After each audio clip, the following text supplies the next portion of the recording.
Donc on voudrait développer au sein de l'OGO Seine-Estuaire le dispositif OFS BRS. C'est la possibilité pour un ménage de devenir acquéreur uniquement de la partie bâtie et l'organisme de foncier solidaire, lui, continue de porter la partie terrain. Ça s'adresse à des familles sous plafond de ressources et la famille qui devient acquéreur de ce bien paye en contrepartie du fait que c'est l'organisme de foncier solidaire qui porte le terrain, un petit loyer, une petite redevance mensuelle.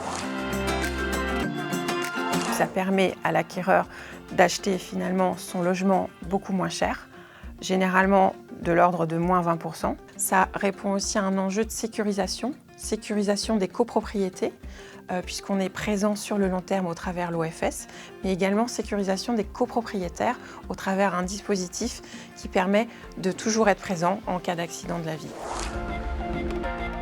L'OGO Seine-Estuaire, c'est la première entreprise sociale pour l'habitat à avoir internalisé cette compétence d'organisme de foncier solidaire. Notre particularité par rapport à ce dispositif, c'est vraiment de le développer sur les ventes sociales, c'est-à-dire sur les ventes dans l'ancien. Un troisième point, c'est qu'on va permettre dans ce bail à la famille qui achète demain de pouvoir le relouer sous condition de ressources. Donc ça reste complètement dans notre champ d'intervention autour de l'économie sociale et solidaire. Aujourd'hui, on voudrait expérimenter le BRS dans l'ancien sur 4 groupes nous appartenant, 3 sur Le Havre, 1 sur Rouen, et ça représente une centaine de logements. Il faut qu'on explore un peu plus le champ communication. C'est important qu'on puisse toucher les publics qu'on cible en ayant des mots simples pour expliquer ce que c'est que l'OFS et le BRS.